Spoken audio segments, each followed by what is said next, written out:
Blog Talk Radio.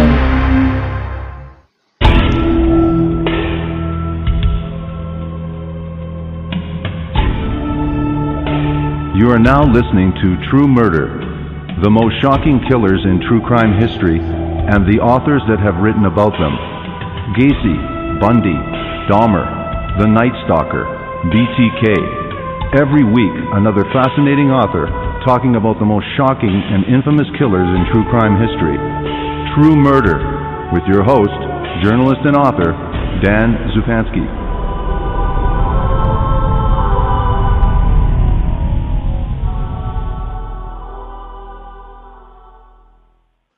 Good evening.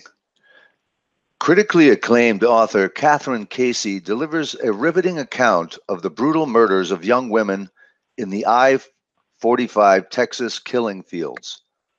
Over a 3-decade span, more than 20 women, many teenagers, died mysteriously in the small towns bordering Interstate 45, a 50-mile stretch of highway running from Houston to Galveston. The victims were strangled, shot, or savagely beaten. 6 met their demise in pairs. They had one thing in common, being in the wrong place at the wrong time. The day she vanished, Colette Wilson waited for her mother after band practice. Best friends Debbie Ackerman and Maria Johnson loved to surf and were last seen hitchhiking. Laura Kate Smither dreamed of becoming a ballerina and disappeared just weeks before her 13th birthday. In this harrowing true crime exposition, award-winning journalist Kathryn Casey tracks these tragic cases, investigates the evidence, interviews the suspects, and pulls back the cloak of secrecy in search of elusive answers. The book that we're featuring this evening is Deliver Us, 3 Decades of Murder and Redemption in the infamous I-45 Texas killing fields, with my special guest, journalist and author, Kathryn Casey. Welcome back to the program, and thank you for agreeing to this interview, Kathryn Casey. Thank you for inviting me, Dan. I'm happy to be here. Thank you very much. It's always a pleasure to have you on the program, and you're one of the audience favorites, I've got to say, but that's just based on some fantastic books over the last few years since this program has begun. Now, let's get to this infamous Texas killing fields and tell us about I-45 and the area that we're talking about encompassing this 3-decade long story. So tell us about the Texas killing fields. Where is this area that they're referring to? Tell us a little bit about this Interstate I-45.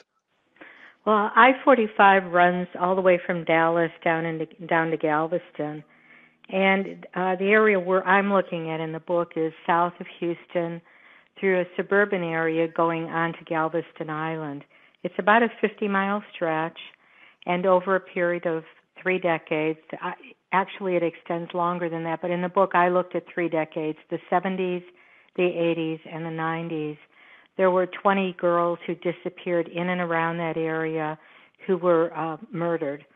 And back in the 1990s, the Houston Chronicle and the Galveston Daily News started running pictures of the girls. I live in the Houston area, and I started seeing them, and as a journalist, I was just intrigued. I wanted to know what happened with them, so I started doing some investigating.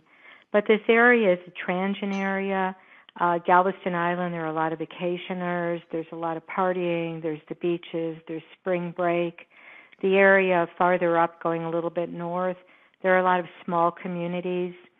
There are about 11 different law enforcement agencies in this area between all the different cities with their police departments, 3 different county sheriff's offices, and then DPS and other branches of law enforcement.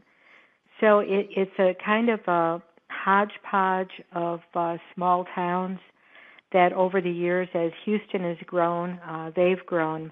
But back in the 70s when this book began, when the cases in this book began, the first ones, this was rather a quiet area filled with a lot of small towns.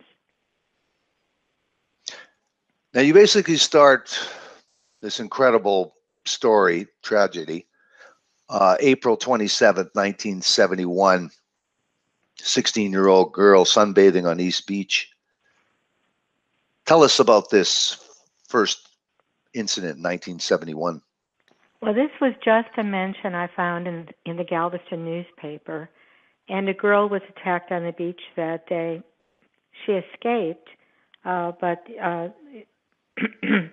but after that, it seemed as if things started to build, as if there was a momentum, as if this attack were kind of a foreboding event in what was to come. It wasn't long after that Colette Wilson disappeared. That was on June 17th, 1971. She was in Alvin, Texas, on the mainland a little farther up, and she was waiting for her mother after band practice. It wasn't unusual back in the 70s. You know, Dan, nowadays we don't let our children do many of the things that kids did back in the 70s and the 80s and the 90s. We're more protective. We know more about these things. But back then in small-town Texas, small-town USA, small towns around the world, a lot of parents didn't really understand that there were dangers out there. So when Clara Wilson let Colette stand on the side of the road for 5 minutes, she didn't foresee that there was any danger involved in that. Now, like you say, it was a different time. They had a big household. She had literally left her. It was a time period of 6 minutes, even back in those days when they were what we consider careless today, 6 minutes. And her father, Tom. So what does Tom do at this time when they believe that their daughter is missing? Well, they reported Colette missing almost immediately. And the police just didn't respond very well, which would become kind of universal in a lot of these stories. The police immediately assumed that Colette was a runaway, or that Colette had wandered off with a friend and would be back. So they did very little. Claire remembers them standing out on the highway where Colette had disappeared, talking, as if they were waiting for the person who had taken Colette to bring her back. So little was done by law enforcement, so Tom started his own search, as well as the neighbors in the area. A lot of them came to the aid of the Wilsons, who were very popular, very well-loved in the Alvin area. Tom was a local dentist. Unfortunately, they didn't find any clues, but Tom never stopped looking. He kept looking for Colette. Now, a month later, in July 1971, talk about a crew on a scaffolding painting near Pelican Island Bridge discovered something. So tell us what they discovered. They saw something bobbing in the water in the waves on the distance, and they watched it float in. And when it got closer to the bridge, they realized that it was a body. They called police, and the body of Brenda Jones, 14, was pulled out of the water. She'd been reported missing the evening before by her family. Brenda had gone up to visit her aunt at the hospital and had not returned home. Now, with the continuing with Claire and Tom, to show the incredible grief that Tom and Claire are experiencing, what lengths does Tom go to look for his daughter? Well, he gets to a certain point and he decides the police aren't looking. So when the leads come in Louisiana and different areas, Tom goes. And at night, the family gathers around the bed and they pray for Colette and they ask St. Michael to bring her home. And the whole family is just eaten up by what's happening, but they feel helpless, as most parents would. It seems that there's just so little they can do. They do come up with a reward. There was also a reward put up for Brenda Jones by people in Galveston, but, no real leads came in. How was Brenda found? We just passed over that, and I think it's very important. How was Brenda found in terms of her hands and her ankles? She had been. She was nude from the waist down, and they had taken. She was wearing what was very popular in those days. They were kind of these Roman sandals with long straps that laced across her up to her knee and then tied in the front. Right. Someone had torn those off of her shoes and used them to bind her hands and her ankles. So how do police do admit that there's a kidnapping likely with Colette Wilson? So how do police proceed with this investigation and the Brenda Jones? Obviously, there's no connection made at this earlier point, but tell us how police proceed. Well, they didn't connect them for a variety of reasons. One was that Colette was white and Brenda was black. Brenda was on Galveston Island. Colette was up in the mainland in Alvin. So, no, they didn't tie them together for quite a while. And police tried to, send out flyers. They did start the reward, but the families really felt that there wasn't the effort made that they wanted to see, especially Brenda's family. They felt that since they were, lower income and lived in the projects in Galveston, that Brenda's disappearance didn't get the attention it should. Now, you talk about, you introduced, of course, we have a host of characters that you introduced, and you talk about a character named Johnny Wicks. Tell us about this gentleman and his relation to this case so far. Well, Johnny was actually a woman, and she was married to Sam, and they had the ski shop in Galveston where kids would go and they would water ski. They had an old boat off the back of the house, and they would take them skiing and off its bayou. And the next two girls who disappeared, Sharon Shaw and Rhonda Renee Johnson, were last seen at the Wicks ski shop that day. They had gone in and they had been there not frequently, but off and on over that summer. And they went wanting to water ski, but the water was too rough, and Mr. Wicks told them that no, they couldn't go out. And so the girls took off, and they were seen walking towards 61st Street, which is one of the main streets that goes down to the Gulf. They were talking about going down to the beach to meet some friends, and they just disappeared. Now, what of their parents? So what was their response to this, to the two girls missing, the two separate families' responses to the girls missing?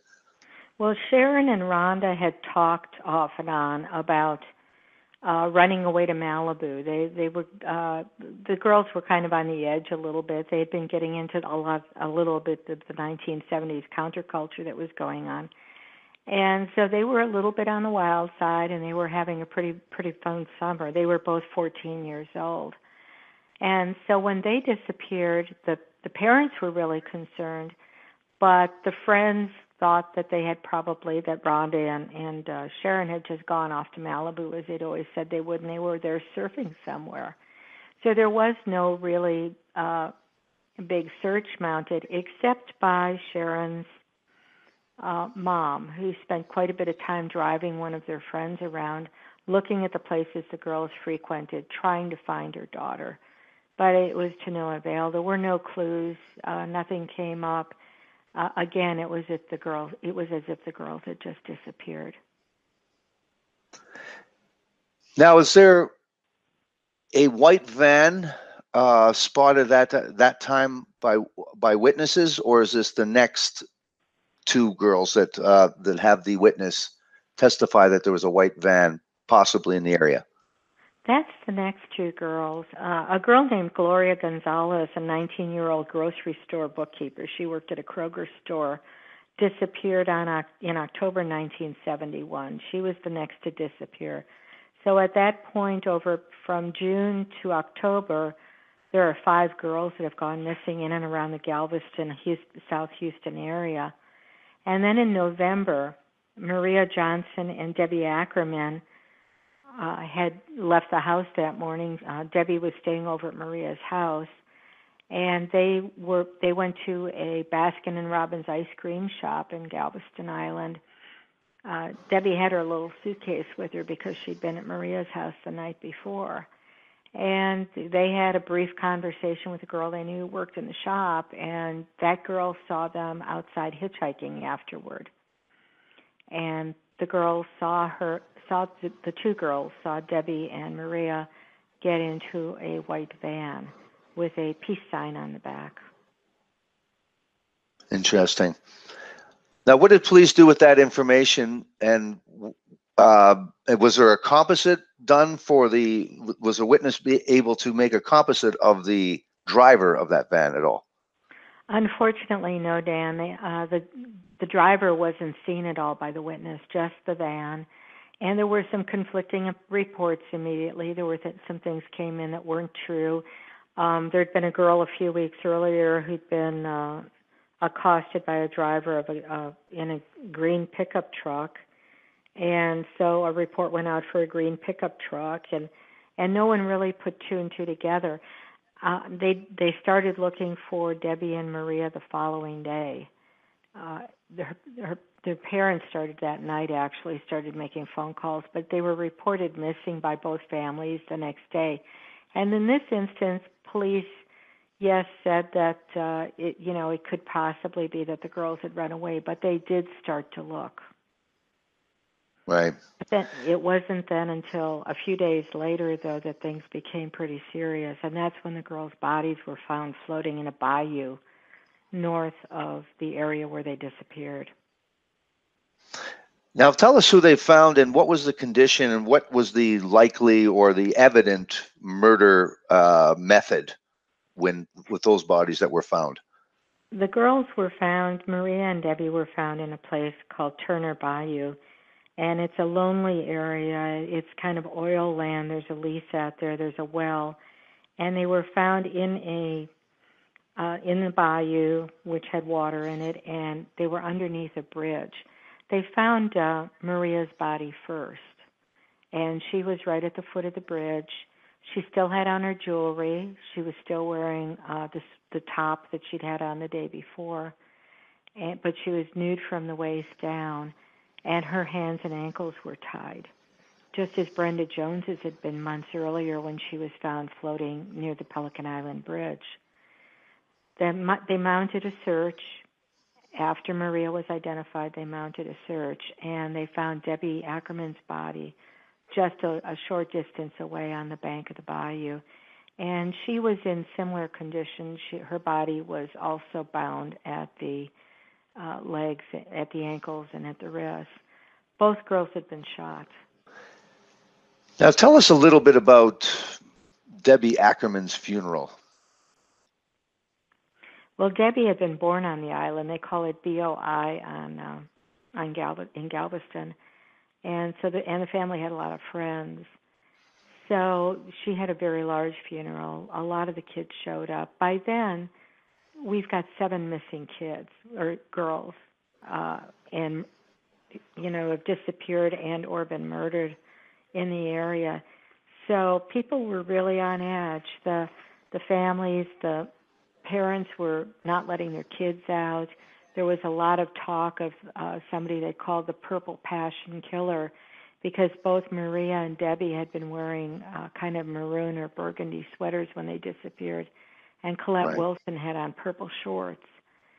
The girls themselves, the teenage girls who showed up, kind of took refuge or took solace in what they saw as the girls being in situations they shouldn't have been in, like Maria and Debbie, who were hitchhiking at the time.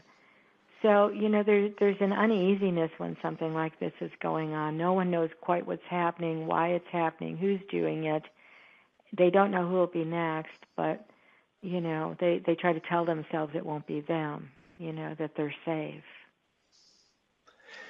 You introduced an interesting character that inadvertently becomes really involved in the case, and that's Sheriff Buster Kern, and he's interested in this case. Tell us about what he uncovers, and again, before we talk about this relentless search undergone by Tim Wilson. Well, the sheriff went out, it was in January the following year. so it was about 2 months after the Ackerman and Johnson girls' bodies were found. Another body was found. This time it was remains. It was skeletal remains. And it was in another bayou near Taylor Lake, which is farther north near Seacrest, not far from the shoreline, the beaches going in, the Gulf. And it was identified as the remains of Sharon Shaw. And then they were up there looking for the remains of Renee Johnson, and he helped find those remains. Now, these, again, it's interesting how the police doubt that at first that these girls are runaways. The families are adamant that these girls would not have run away for any reason whatsoever, and they have these relentless searches. Tell us about this ongoing search where police initially search. Wilson believes that they should be searched again, and his effort to get that done. Well, after the girls disappeared, Colette's dad, Tom Wilson, keeps looking for Colette and goes off into the woods often with the neighbors in the area looking, but really not, finding any evidence until later her body is found near the Addicks Reservoir outside Houston, along with the body of Gloria Gonzalez, the Kroger bookkeeper. Right.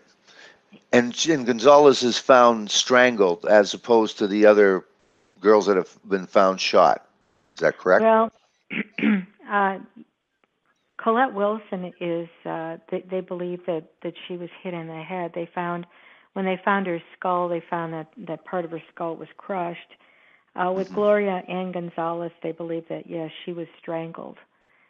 The body was decapitated when they found it, but they believed it was from decomposition, not from anyone doing that, not from the killer, decapitating her after her death. So, the girls were not all killed in the same way, but they were killed over a very brief period of time. I mean, you're looking from just in 1971, there are 7 girls in the area who die. Right.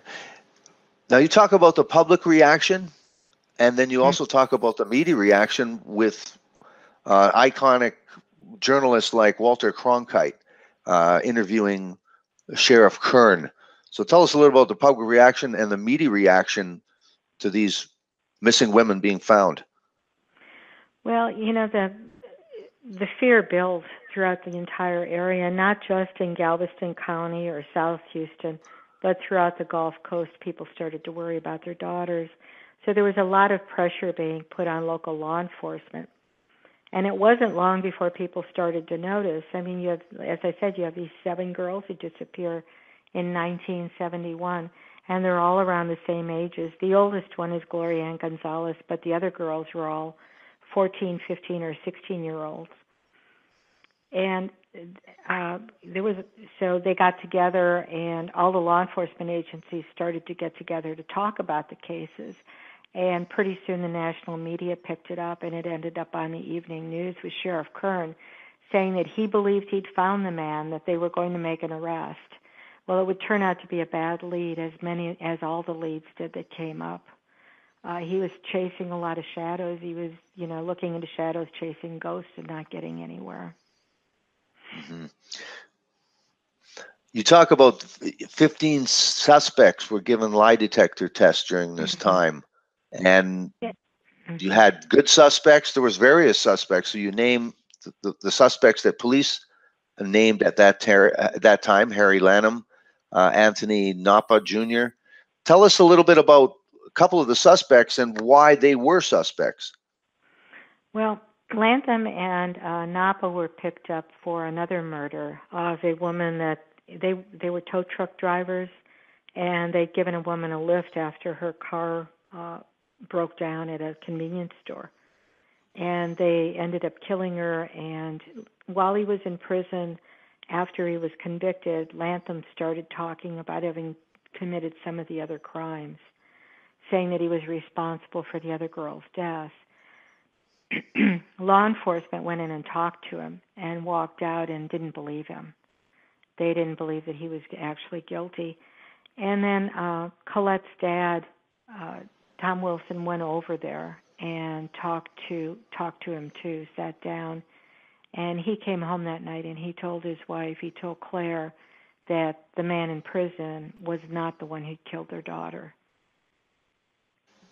Yeah, that's an incredible point in your book. It's very incredible story. And what's interesting too is 4 years later, heartbroken Tom Wilson, as they say, died at 42 years of age.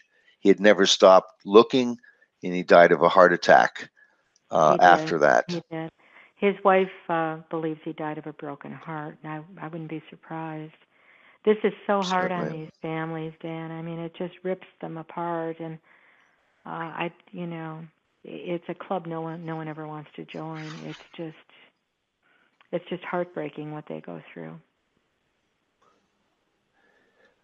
So tell us about Glenda and Renee Johnson and Sharon Shaw. Tell us a little bit more about how the case progresses with police and the investigation.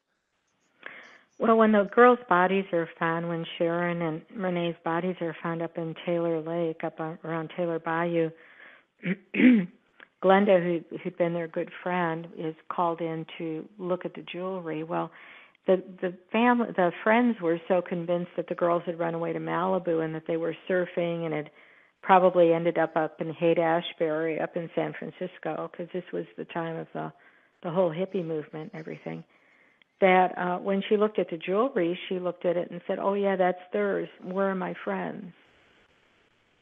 And the officer had to tell her repeatedly that they were dead.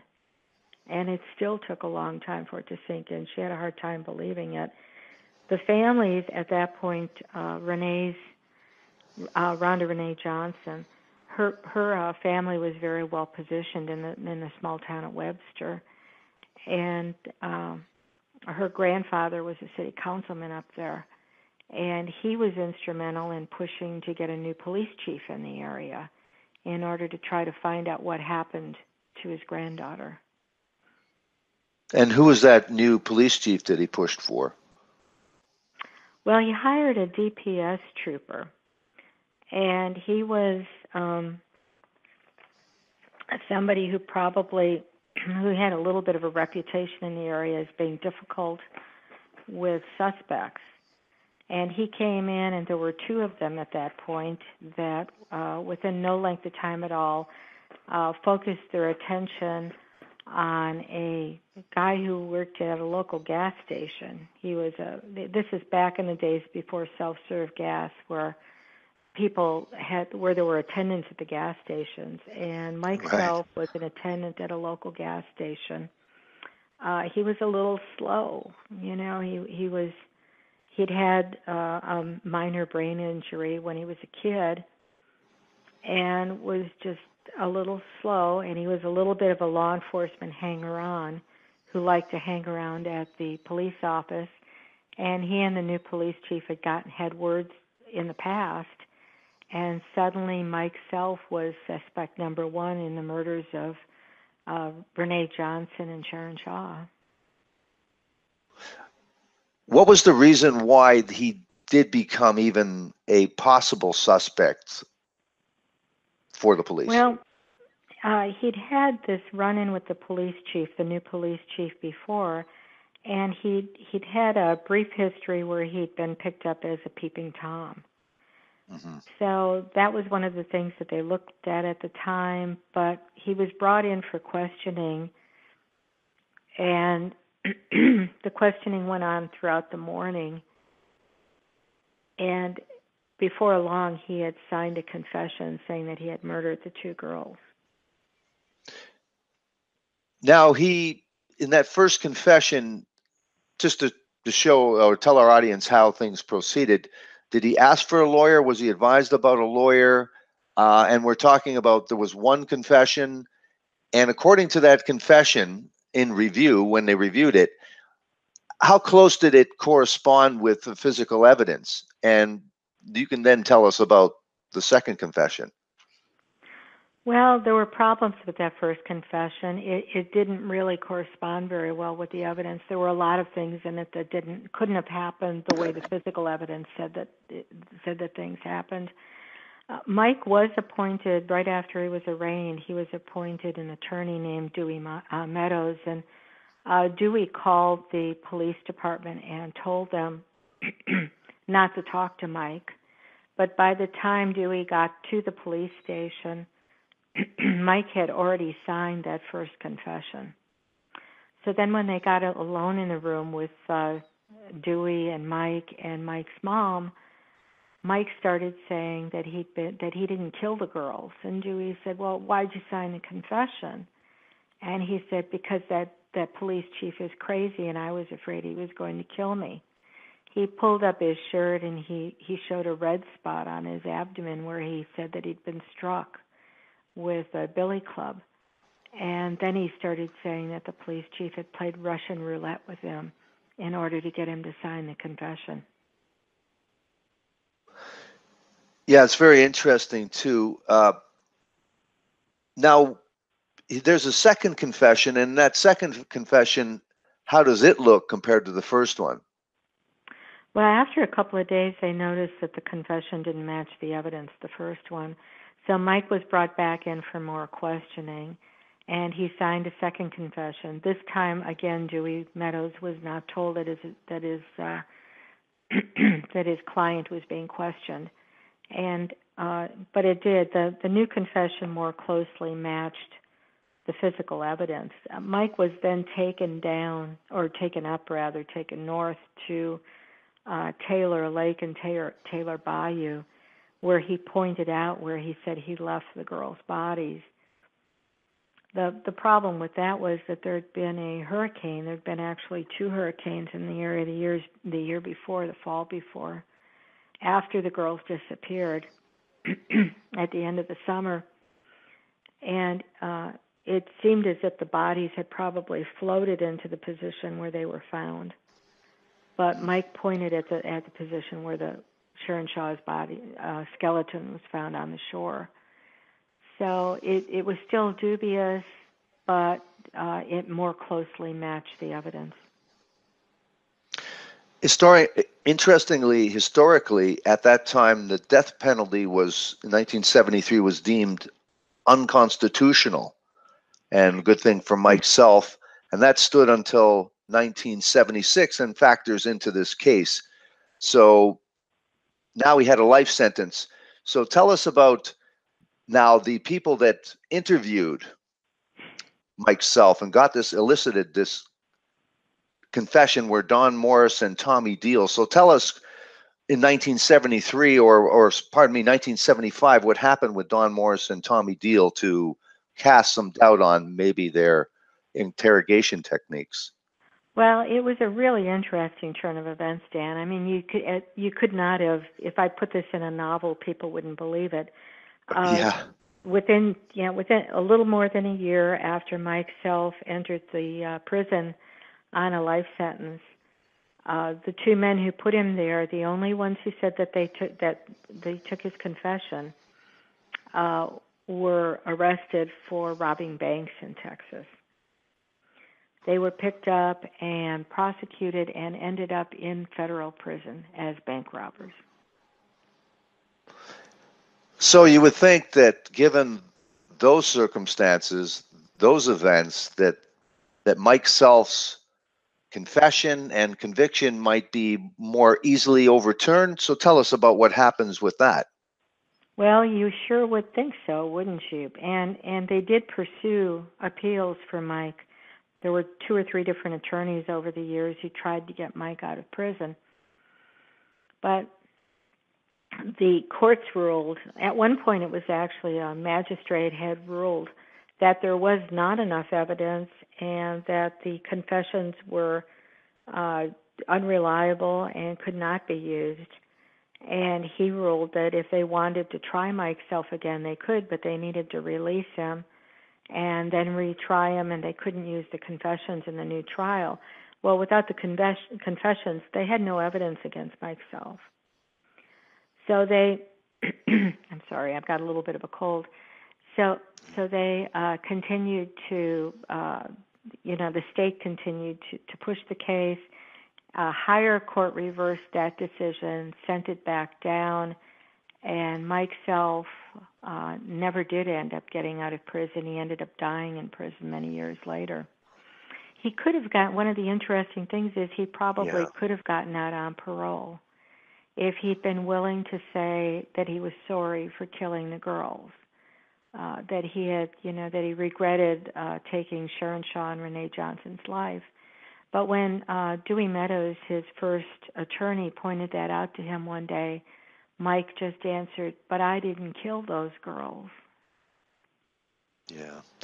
I thought that was one of the most poignant parts of your book, this wrongfully convicted man, while serial killer is running around for decades. Incredible that Mike Self dies in prison. After he utters that, he could have been released, but he just wouldn't admit that he did kill the people he was accused of killing. Well, it really compounds the tragedy of the girls' killings, don't you think? Yes, I think it does. And really anybody that can argue the death penalty after this case, I like to hear it. Well, and the other thing is that while he was in jail awaiting trial, while the trial was going on, and in the following years when he was already in prison, girls continued to die up and down I-45. The killing didn't end. Yes, and now with that admission that you've just made, and you put, dramatically in your book, you talk about Kimberly Ray Pitchford, 16 years old, disappeared after driver's ed. Now, that being said, what was the police at that time with this I-45 Texas killing field, as it was being described? Tell us what connections they did make. What did they think they had, and what kind of number of victims they had, which could be attributed to a serial killer? Tell us what their conclusions were at that time. Well, at the end of 1971, the other law enforcement agencies had gone in to interview Mike Self about their cases, but came away not believing that he was responsible for any of the other killings. So they had the two girls' cases, Sharon and Rhonda's murders, that were allegedly solved. And then they had 5 other girls who'd been murdered during 1971 that they were still investigating. And then Kim Pitchford walks out of driver's ed and disappears. Well, this is in a little bit of a different area. It's around the same area, but it's a little bit farther north, closer into Houston. And again, her family reports her missing that night. Her dad told me that they called the police right away that evening. And really nothing much was done until sometime the next day. She was, a little bit older at 16. And again, the initial response from the police officers was that she must have been a runaway. Now, they're in close succession, or soon after, there are 2 other girls found as well. Pardon me. Yes, tell us who's found next. 2 girls named Brooks Bracewell and Georgia Gear disappeared. Brooks was 12 years old and Georgia was 14, and they skipped school in September of 1974. They were last seen at a convenience store, and they just disappeared again. They, like the others, they just seemed to have vanished.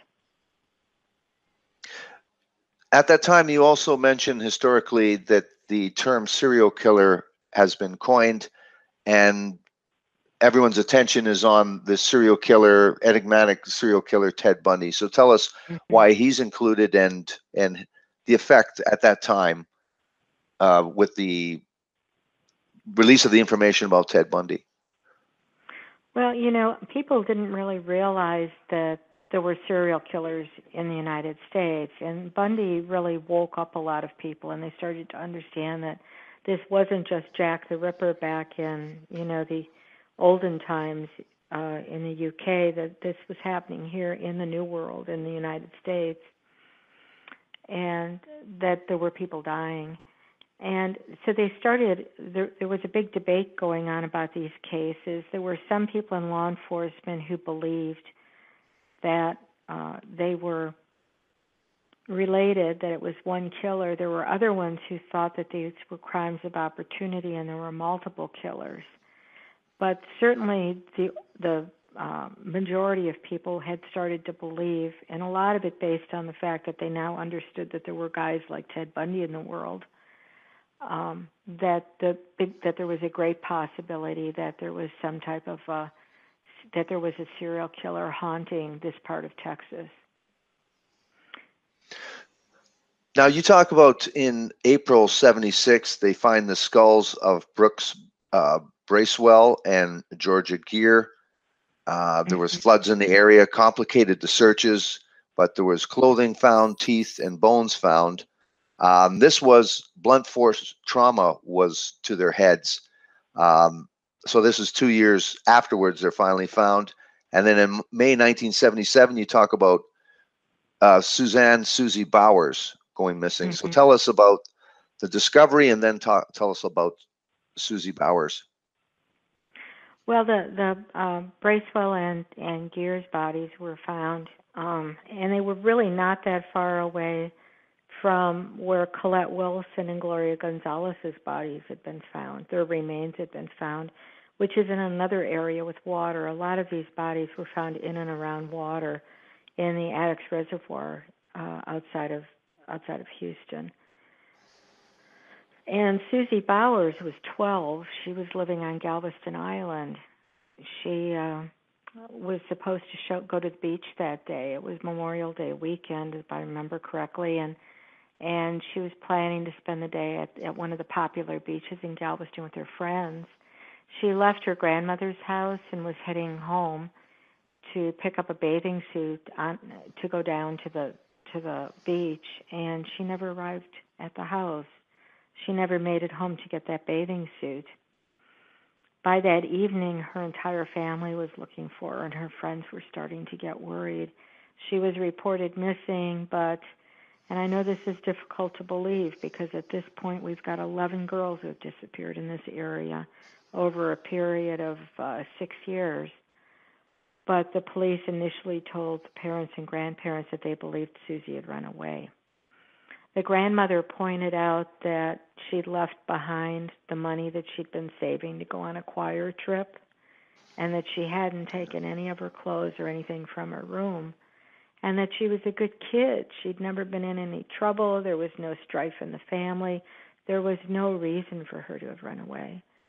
But the people in law enforcement didn't look for her initially because they thought that she was a runaway. It's interesting, too, from anybody that's a true crime fan knows the name Henry Lee Lucas. Henry Lee Lucas made a claim about Susie Bowers. Tell us briefly what happened there and the result of that. Well, at one point when they were bringing Henry Lee Lucas around Texas and he was claiming a lot of killings, they brought him down to the Galveston County, and he said that he thought he remembered that he had picked up Susie Bowers and that he had killed her. Years later, he recanted that, and there really was never any evidence tying him to Susie's death. The evidence that he did give police the account of what happened didn't match the evidence that they did have about her disappearance. So it's just one of those things. At that point, they were actually, Lucas had a laundry list of killings he was claiming, and one of Susie's friends actually wrote to Lucas in prison and said, "Did you kill Susie?" And he said, "No, I didn't." There's a quote from that letter in the book, and he talks about how he was confessing to these crimes just to get privileges like cigarettes and be able to watch TV and not be in prison for a little while they took him around. Yes. Now, another fascinating development in this book is Alfred Fred Page.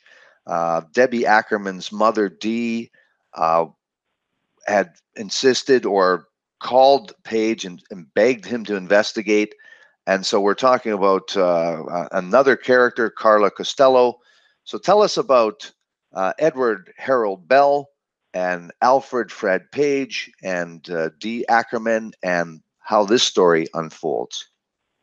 Well, this is really an interesting tale, and in the book I call it The Cop and the Killer. Fred Page is a dogged police investigator in the Galveston area, and back then he was a detective, and he was called, as you mentioned, he got a personal plea to go out and investigate the murders of Maria Johnson and Debbie Ackerman. So he goes to Texas City and visits Carla Costello, who's a very wonderful woman who was working there at the time, and she had taken upon herself, after there'd been a task force, to compile all of the evidence in files from these different cases. So he goes there to get the Johnson and Ackerman files and starts talking to Costello, and he says to Carla, so did you ever have anybody you liked for any of these cases?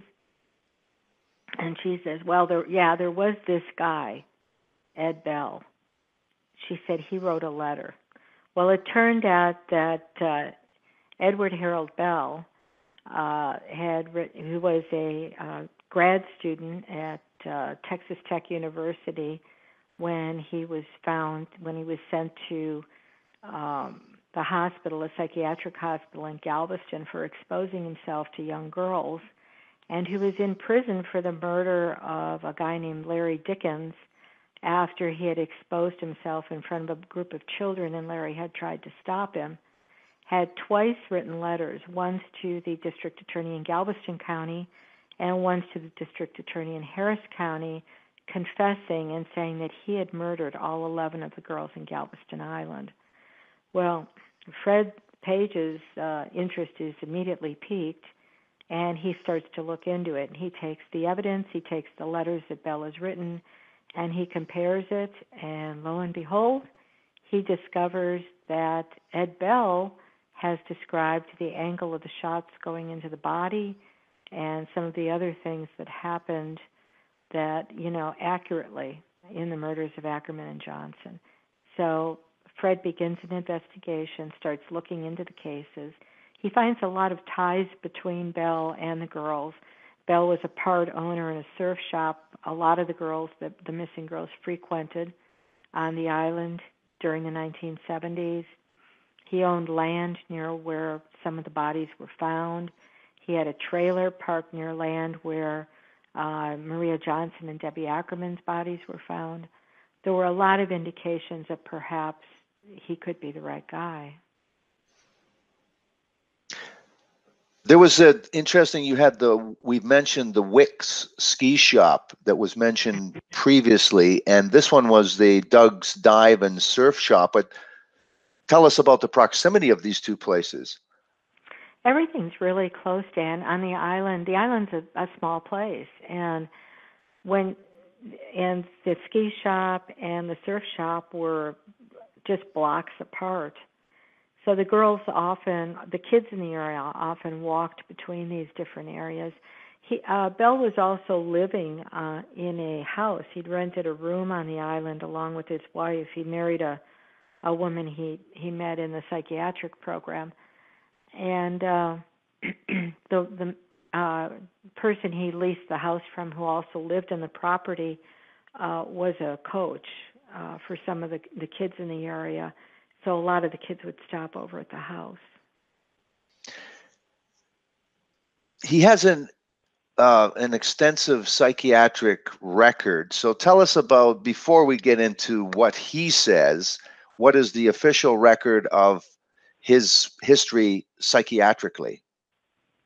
Well, he's been in and out of psychiatric institutions. He was in and out, and it's for what he called his problem, which was, that he was exposing himself to young girls.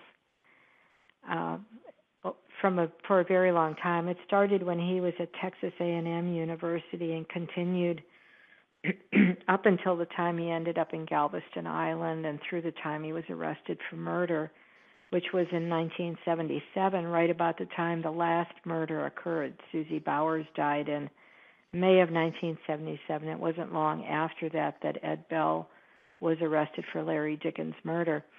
He, surprisingly, I think, for a murder charge like that, was released from prison on bail while he was awaiting trial, and he fled. Yeah. And he was missing for a long period of time. He was arrested in the early 90s. It's interesting, too, he was on, I hate the term chemical castration because it's not a castration, but he was on what's Depo-Provera.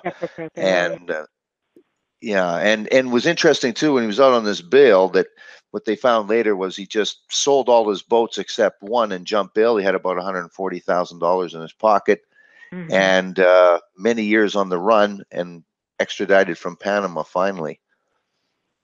Well, and brought back to Texas to stand trial on Larry Dickens' murder, and he's tried and convicted. One of the sad things at the trial was that his brother came up to Larry Dickens' sister and apologized, and his brother had tears in his eyes, and he said, "I'm so sorry, Ed wasn't always like this." Was there some witness or indication that he also had a white van at one time? Well, when Fred Page was pulling all of this together, he found police records showing that Ed was in Louisiana not long after Maria and Debbie disappeared. And as we mentioned earlier, they were last seen getting into a white van. And in that police record for exposing himself to a girl in Louisiana, it says that he was driving a white van at that time. Now, were there jailhouse inmates that spent time with Bell that had anything to say about anything he had to say? That didn't really come forward. What happened was that Fred began pulling all of these things together and trying to piece it together, and then I ended up actually going into the prison and talking to Ed, which was quite an experience. That was something I will absolutely never forget. Yeah. Tell us about in prison, what Bell had said for justifying what he did. Tell us his tale. Well, I'm not too sure. I'm not privy to Ed Bell's medical records, but my impression is that he suffers from some sort of mental illness, perhaps, Sure.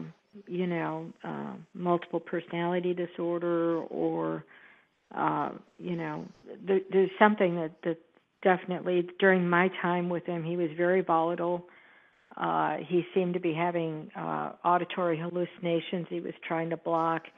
He was telling me that, people were, there was a mass conspiracy against him and that he'd been put in a program the day he was born. I understand he wasn't like this when he was tried and convicted of Dickens' killing, and the people in Galveston don't remember him this way. But somewhere along the line, something went wrong for Ed Bell. And he told me that he killed 12 people. And when I asked him, and that was Larry Dickens and the 11 girls, and when I asked him why he killed the girls, Dan, it was just chilling. It was as if he was transported back to that time and place. And he started talking about all of the frustration and the anger, and he had described being, physically abused by his parents when he was a child and everything. And it was like he was back in that moment, and he said he just blew, that something had to give, and he just blew. And, the sad result was that the girls died.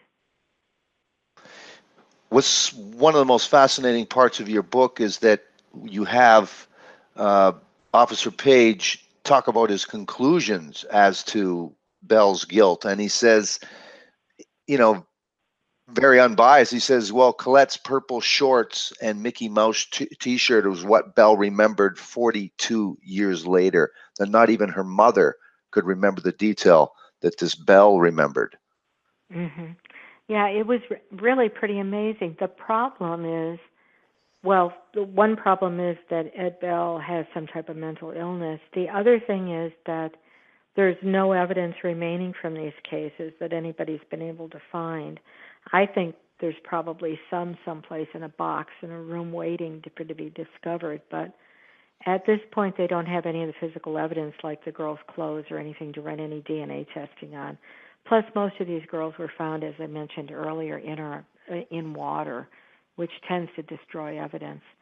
But yeah, he did. The other thing is that most of the things Ed Bell talked about ran in the newspaper at one point when the girls disappeared. Now, it's hard to imagine that 40 years later he remembers things like the Mickey Mouse on Colette Wilson's T-shirt. I mean, and as you mentioned, Claire Wilson, Colette's mom, didn't remember that. But it was reported at the time, so it's not something that only the killer could know. What's interesting in your book, too, is that for those law buffs, what's interesting is previous to this story, a confession by a killer could lead to some kind of conviction, but the law had been overturned, and a confession alone without corroborating other evidence couldn't stand alone for a conviction of murder. Yeah. It is really sad that Mike Self went to prison with no evidence against him, and here Ed Bell is in prison but has never been tried for these other cases, because of the change of the law. Yeah, very disturbing. Mm-hmm. Now, you talk about the 1980s in your book, and we won't get to everything, but we want to get to another fantastic and fascinating character, but now, again, someone that doesn't die early, Tim Miller, and with his daughter, Laura. And so tell us about Laura and the other girls, Heidi Fye, Laura Lynn Miller, as we mentioned, Jane Doe, Shelley Sikes, and Janet Doe. Tell us about this Texas killing field is then been referred to, and the 80s and these victims, and before we talk about Tim Miller. Well, the girls we've talked about thus far all died in the 1970s. The book's divided into the three different decades. In the 1980s, there's a field off Calder Road in Lake City, which is just off I-45. It's just shouting distance to I-45 at another one of the small towns. And 4 girls' bodies were found there. The first one was Heidi Fye, who disappeared. She's disappeared in 1983. Then, as you said, Laura Miller, she was 16 years old. She disappeared in September of 1984, and her body was found along with a Jane Doe in February of 1986. And then the last one is Janet Doe, who was found in 1991. The girls were killed in different ways, but many believe the first 3 were killed by the same killer because their bodies were found positioned underneath trees in very similar ways. It's believed that Janet Doe, the 4th girl, may have been left there by another killer. But this, again, is a very remote area. It's an area that floods during tropical storms and hurricanes, and the bodies laid there for a long period of time before they were found. Now, you have incredible access to this character, Tim Miller, and his daughter Laura, like you say, was disappeared in September '84. So just give us a little bit of this sad background of what happened to Laura that day and changed the Miller family forever. Well, when Laura disappeared, Tim began looking for her within a short period of time and couldn't find her. Tim Miller is just an amazing guy. At the time, he was running a construction company here in Houston, And he readily admits he was not the best father in the world. He hadn't been terribly involved and didn't pay a lot of attention. And then Laura disappears. Well, it tore Tim apart. And for the last 30 years, since Laura's disappearance, Tim has been fighting to keep these cases alive and to find out who murdered the girls who were found in the Texas killing field. And what efforts he's done? He's created this Equusearch, and you talk about 1,300 cases, 170 bodies, including Kaylee Anthony and Natalie Holloway. So tell us about how he goes from this grieving parent to this, again, somebody energetic advocate, victim advocate. Well, Tim was so torn up by Laura's death. I think at one point, if he hadn't done something, it would have just eaten him up alive, and he never would have come out the other side. And he started trying to make sense, I think, of all that had happened. And he spent a lot of time out in the field at night, all alone, in the dark, and just, grieving for his daughter. Well, one night he turned his back and said, "Laura, I have to leave. I've got to go. I can't keep this up. You have to let your dad go."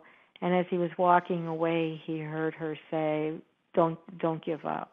Don't give up." And he ended up swearing that he would never let another family go through what he and his wife and his other daughter had gone through for those 17 months when they were looking for Laura and they didn't know what had happened to her. So Tim founded, over the years, Texas Equusearch, which is just an amazing group of volunteers. They've gone all over the world looking for missing people. And he has worked on the Kaylee Anthony case, the Natalie Holloway case, a lot of the big cases that have happened in the last decade or two. And he's done a lot of good for a lot of families. He's here on the Gulf Coast. He's in the news all the time. Just last week they were pulling a body out of one of the lakes here in Houston and in the Houston area. And Tim was there along with the Equusearch volunteers. They use all kinds of advanced scientific methods now. And this has all been done because of what happened to his daughter and his love for his daughter and his grief. And the title of the book talks about murder and redemption. And there are other parents in the book who have come around and have done amazing things. But one of the reasons redemption's in the title is because of Tim Miller. Now, part of the redemption is also, again, you talk about turning his grief and alcohol and drowning his sorrows to doing something for good. And there's a person that comes into as a suspect is Robert Abel, a retired NASA engineer who seemed to have some kind of interest in the case. So tell us how he becomes a viable suspect, and how does Tim find this out, and what does he do as a result? Robert Abel had a horse ranch that backed right up to the Texas killing field off Calder Road where the bodies were found. And it came to Tim's attention that the police were looking at him, and there was a search warrant that was written. And there was a lot of very incriminating things put in there based on an FBI profile saying that Robert Abel, who was actually a very brilliant man and engineer with the space program, which is headquartered down in this area, this part of Texas, that it matched, that the profile matched Robert Abel. So Tim started just harassing Robert Abel. He waited for him at the mailbox at night. Excuse me, I'm sorry. He did his best to make Robert uncomfortable, hoping that he would confess. And so with that, sorry. With Robert Abel, what was the reaction from police? And obviously he didn't enjoy being harassed. So did he go to police, and what was their reaction? The police did become involved, and Tim tried to kind of hang back over the years, but then never really did, just couldn't control it, kept going after him. in the end, at one point, Tim says that he actually threatened Abel with a gun. And at that point, Tim checked himself into a hospital. And his minister came to talk to him. And it was after that Tim became so involved with the search for the missing.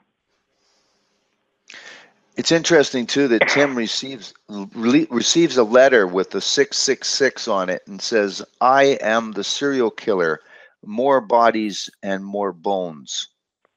Well, that was after Robert Abel's death. Robert Right. drove like a golf cart type vehicle down onto the railroad tracks. No one really knows if it was suicide or an accident, but he died. And right before that, he and Tim had kind of made peace. And so then they went on, not long after Robert's death, Tim gets this letter, which is made up of all these letters that are cut out of magazines. And as you said, it says, that Robert Abel was not the Satan, and that whoever wrote it said that he was still alive and that there were more bodies. Another character that's in your book as well is Shelley Sikes is, again, another girl that goes missing, and then Eddie Sikes goes on this mission too to search the road, and he found her vehicle. And tell us a little bit about this Eddie Sikes and his search for his daughter. Well, Eddie's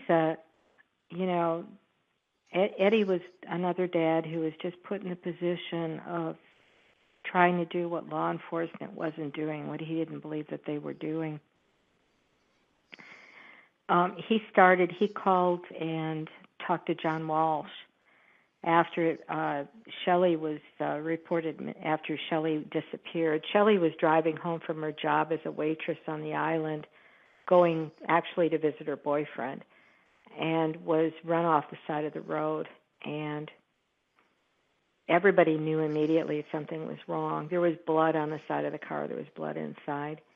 And so Eddie had contacted John Walsh and said, "What do I do?" And John said, get it in the news and keep it there. What he said is keep the police officers out of the donut shop and working. Put on public pressure. So that's what Eddie did, and Eddie mounted a campaign. He and his ex-wife, Shelley's mom, and his current wife at that time were all over the media, and they were trying to find their daughter. And they continued to put on pressure. Shelley was missing for about a year. And then they ran, for the 1-year anniversary, they did another big push. And it was after that they found a suspect, a guy who was down in, I'm really sorry, my throat's not doing too well here. A guy named John Robert King, who was down on the Texas border, and had tried to commit suicide because he felt as if he was being hunted by all of the pressure that the Sikes family was putting on. Yeah, it's interesting that pressure. If people think that it doesn't matter, these stories staying in the press really does matter, and it's a dramatic example of what does happen. This psychopathic, heinous killer, John Robert King, writes these suicide notes implicating his friend Gerald Peter Zworst. King testifies that he and Gerald were smoking pot laced with PCP, and of course, in the initial statement, is putting the blame on his partner. But tell us essentially what these two dastardly, heinous psychopaths did regarding this murder. Well, they picked up Shelley off. They noticed Shelley. Shelley was very cute. She was a tiny little thing, and they noticed her in her car that evening. She had pulled through at a McDonald's to get a hamburger on her way to her boyfriend's house, and they began flirting with her. One of them began flirting with her. She didn't respond the way that they'd hoped, And they were all, as you said, drugged up and everything, and drunk, and they started running her off the side of the road after they right near the causeway going into Galveston. And then John King took his fist and broke the window and dragged her out of the car. She had a small car, and put her in the pickup truck that they had on the floor of the pickup truck.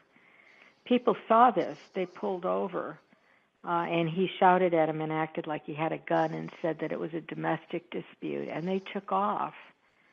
And sadly, nobody had cell phones now. Remember, we're back in the 1980s. But they didn't go to the police station. They didn't report it. Nobody reported anything until after it was reported that Shelley was missing, and it started hitting the media the next day. Where they took Shelley that night, nobody knows, but King made references to perhaps the fact that they had buried her, and perhaps the fact that maybe she was still alive when they did it, and that they had hit her with a...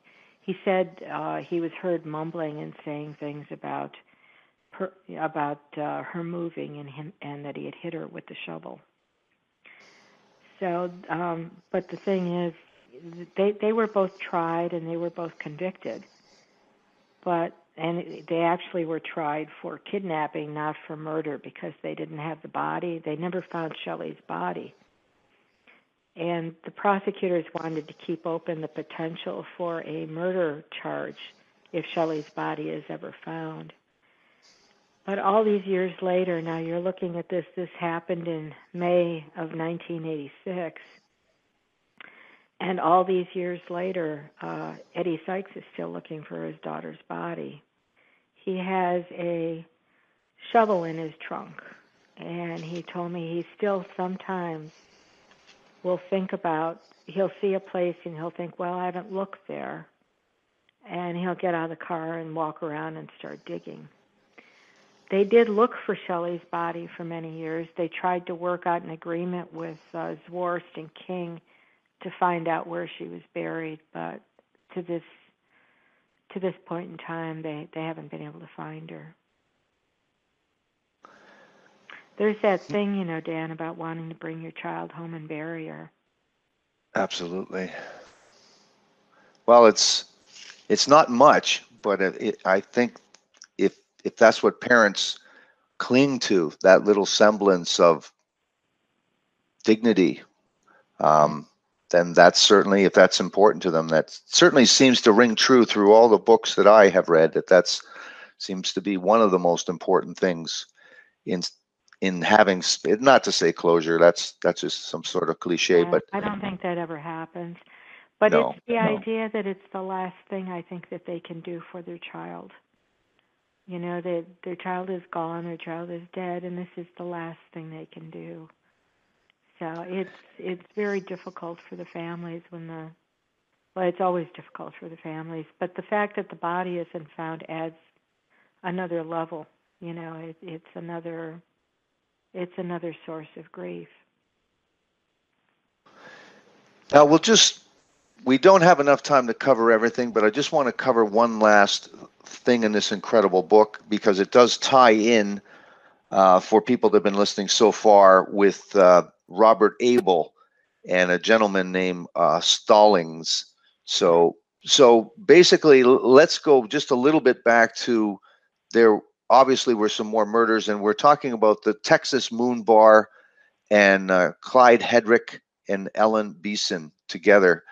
Tell us a little bit about this case. Well, Tim was actually instrumental in getting them to look at the murder of Ellen Beeson, which had happened the same year that his daughter, Laura Miller, disappeared. And the case at the time, Ellen's body was found. Clyde was the last person with her. He claimed at the time that she had drowned.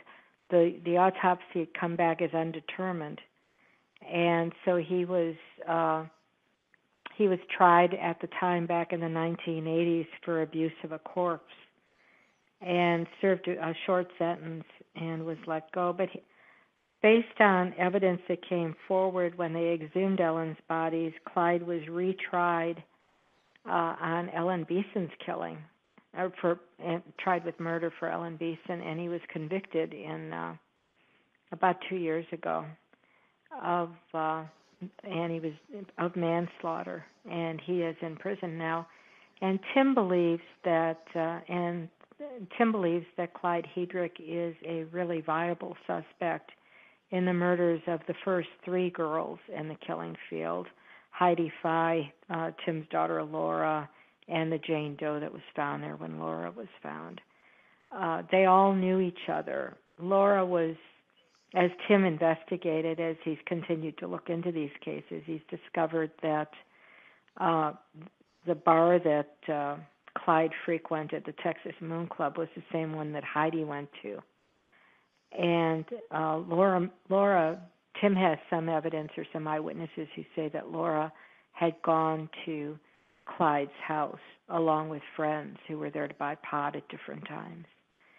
So there's some indication that perhaps he's a good suspect in these cases. What's fascinating, too, is when we talked about this tragic, wrongful conviction of Mike Self, we also have, just the players that are in here that, despite overwhelming evidence, you talk about Dr. Korndorfer and his relentless disagreement with the other coroner right up to his death. So tell us about Dr. Korndorfer and how he is very important to this story and why. He was the he was the medical examiner in Galveston County in the 1980s when these girls were disappearing, when the ones in the killing field were found, and he did an autopsy on Ellen Beeson. And at the time, he came up with the undetermined, which was the reason that Clyde was not prosecuted for murder at that time. And when the trial happened, when Clyde was eventually actually tried on Ellen's case, he came in and still maintained that he had cleaned Ellen's skull and had not seen any evidence of the fracture to her skull. But there were 2 doctors, 2 bone specialists, bone men from different universities in the area, and that's all they did was look at it. And one of them actually testified that when he had gotten the skull, after Korndorfer had looked at it, it was still covered. It had not been cleaned. And that was the reason that Dr. Korndorfer did not see the fracture in Ellen Beeson's skull. So it was a fascinating trial. Clyde Hedrick's. It was really these 3 doctors battling it out on the stand. It was just fascinating. Now, to tie in all of this before we go, you have Mark Roland Stallings. He was a hired hand on Robert Abel, who we now talk about, who had passed away but was a suspect.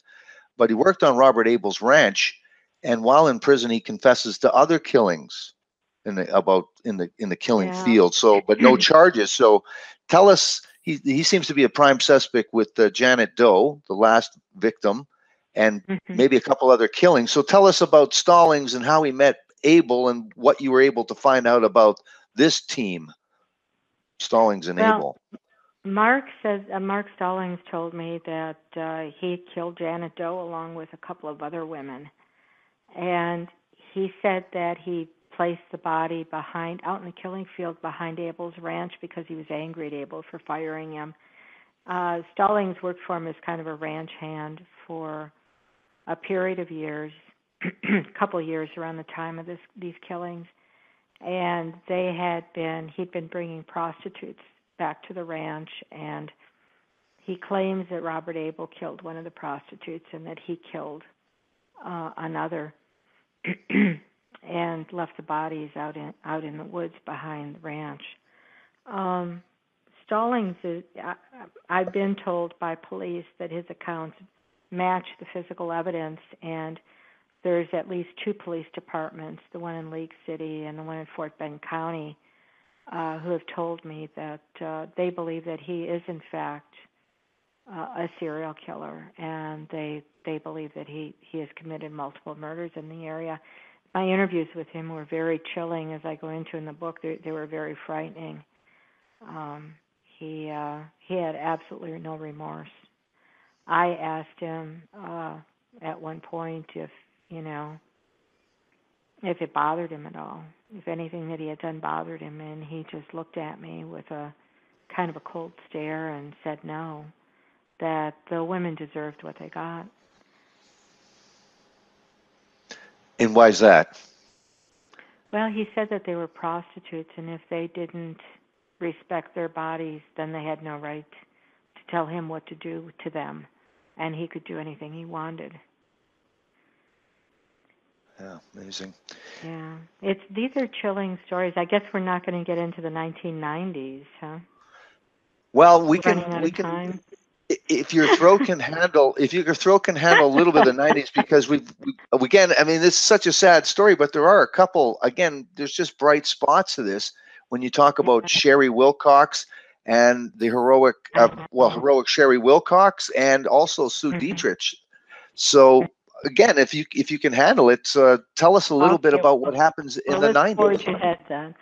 The 90s, it's incredible because these cases just continued throughout this area. I don't know if it's because it's such a transient area. I don't know. There's a lot of industry up and down Galveston Bay. But Krystal Jean Baker was the first who disappeared in the 90s, and it was March of 1996. And she walked out of her grandmother's house. They'd had an argument. She wanted her grandmother to take her to a friend's house to get her high heels. She had her first pair of high heels. Krystal was 13. And she tried to get her dad to take her, her mom to take her, and all of them had said no. Well, Krystal, as 13-year-olds can be, was pretty darn headstrong, and she just went off down the road. And as the girls did, all of these girls in this book, she just vanished. The police were looking for her in no time because her grandmother had called in and said, my granddaughter took off and I want you to bring her home. And they couldn't find her. And it was, sadly, the family didn't know what had happened to her for a matter of about 3 weeks, as I remember it. But Krystal's body was actually found within hours, farther north, up near Anahuac, Texas. And it was underneath a bridge, a highway bridge that ran over the Trinity River. And she was badly bruised. It appeared that she'd been sexually assaulted, and she'd been strangled. Now enter in Sherry Wilcox. She's a evidence officer, and the mother had always kept pushing, and so that's the adamant parent that keeps keeping the spirit of their dead child alive, or the missing child alive. And so we're talking quite a bit later, but there are DNA advances, and Sherry Wilcox is looking and considering this evidence and a stain that she saw on Krystal's panties. So tell us what she does with this fixation and her job as evidence officer, and what does she do, and how far does she go to try to solve this? Well, she brings Krystal's clothes to the DPS lab, and they take a look at the envelope, and it's marked as having already been tested back in 1996 when Krystal disappeared, and at that point they found no DNA. Well, according to protocol, it wasn't eligible to be tested again unless they had a suspect, and they didn't have a suspect. So the DPS clerk told Sherry to go ahead and take him back to the Chambers County Sheriff's Department, put him back into the evidence room. So Sherry brings him back, but doesn't put the file away and keeps it out. And a little while later, she removes the items and puts them into new envelopes and takes them back to DPS as if it's a new case. They process the clothing, and they find semen stains around the neck of Krystal's dress. They pull DNA from it, and they have a DNA profile of Krystal's killer. This is, Krystal died in 1996. This is about 2010. So this is 14 years after her death. Then, about a few months later, 6 months later or so, Sherry gets a call, and they have a match with a guy named Kevin Edison Smith, a welder who'd worked along the Gulf Coast, traveled all throughout this area for decades, working in the different plants. And he'd been picked up in Louisiana, and Louisiana has a law that anybody pulled in and booked on any type of felony charge, he was actually picked up for having some prescription drugs in his car after a traffic stop, that their DNA is processed. Interesting. Texas doesn't have that law. If it had happened in Texas, this wouldn't have happened. And when they ran the DNA, they got a match. So come 2012, Kevin Edison Smith is tried for Krystal Jean Baker's killing. Again, you talk about this Quanell X. Just briefly tell how he's involved and in this confession, in the Smith confession. Quanell is a very prominent African-American advocate in the Houston and the Gulf Coast area. And he often goes in to work for families when they believe that their family member is being unjustly accused because of racial bias. And Kevin Edison Smith's family asked him to go in and talk to Kevin. So Quanell asked Kevin Smith, are you guilty of these crimes, of this crime? And at first Mr. Smith denied it. But Quanell said to him, well, they've got your DNA. And at that point, it became apparent that Kevin Edison Smith was worried about the death penalty and that his DNA could be, he indicated that there was the possibility that his DNA could be found on other bodies. So Quanell asked him if he wanted him to talk to the prosecutors about taking the death penalty off the table in exchange for telling the truth about what had happened to Krystal. And Kevin Smith agreed and confessed to having murdered Krystal Jean Baker. Now, we don't have much time, but I want to touch on the Susan Dietrich and also Jessica Kane. So tell us just a little bit about Susie Dietrich, the kind of character she was and how she got herself in a position to do so much in this case. Well, a young girl named Laura Kate Smithers, 12 years old, she was the would-be ballerina who went out jogging and disappeared. This is April 1997. She disappeared. There was a huge, massive search throughout the entire area for Laura. I mean, it was just it's a major case in this part of Texas. Right. And not long after that, a young girl named Jessica Kane, who was 17, left a cast party in August of 1997, and her truck was found off the side of the road on I-45, and Jessica had just disappeared. Well, the main suspect was a guy named William Lewis Reese, but they couldn't tie anything to Reese. They didn't have any evidence, just that he was in the area at the time. Well, Sue Dietrich was brought in on another case, a woman who had jumped out of a truck going down the highway after she'd been abducted, at the Sandra Sapau case. And during the investigation, she was brought in as a hypnotist. She'd been a former detective. At that time, she was the police chief in Tiki Island, which is the community that Jessica Kane lived in. But she was brought in as a hypnotherapist or a hypnotist, forensic hypnotist, to work with a suspect, to work with Sandra Sapal and try to figure out who had abducted her off the side of the road in I-45.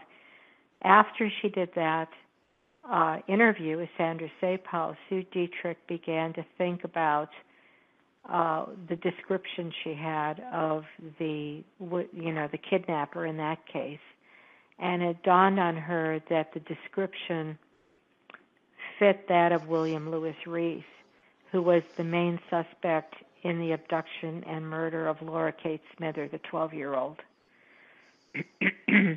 So she called the police department investigating the Sapal case and suggested that perhaps they talk to the other police department that was investigating the Laura Kate Smither case, saying that there was the possibility that, they'd be able to help them. And when they did, there was a lineup that was done, and Sandra Sapal, the woman who had survived, the one who had jumped out of the moving truck on I-45, right, picked William Lewis Reese out of a line.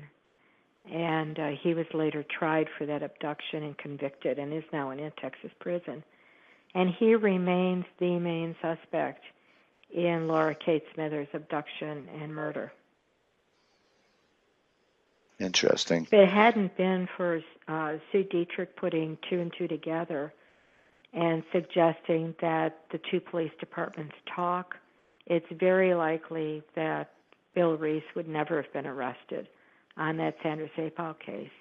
And if he truly is a serial killer, which many people believe, he would have been free to continue. Yeah. Well, it's been a fascinating interview, Kathryn, and for a incredibly fascinating book, Deliver Us, 3 Decades of Murder and Redemption in the Infamous I-45 Texas Killing Fields. I want to thank you very much. For those that may want to contact you or find out more about this, if you have a web page or a Facebook page, could you tell us a little bit about that before we go? I have both of them. My website's KathrynCasey.com. It's KathrynCasey.com, and I'm reachable through a contact there. And I do have a Facebook page. If you Google me, it'll come up, I believe. Absolutely. What is your next project? Do you have anything penned for or released soon? I know you're a very, very busy and prolific person, so what's up next? Well, I have 2 books I'm working on. I'm finishing up one on what's called the Stiletto Murder here in Houston. It was the Anna Trujillo case. The victim is Stefan Anderson, a Swedish professor and a medical researcher. And I'm also working on the Kaufman County killings. The justice of the peace there was convicted late last year of murdering the district attorney, the district attorney's wife, and the chief prosecutor in the office. Incredible. It is. So another couple book offerings. I can't wait because we'll have to have you back on and talk about those fascinating books.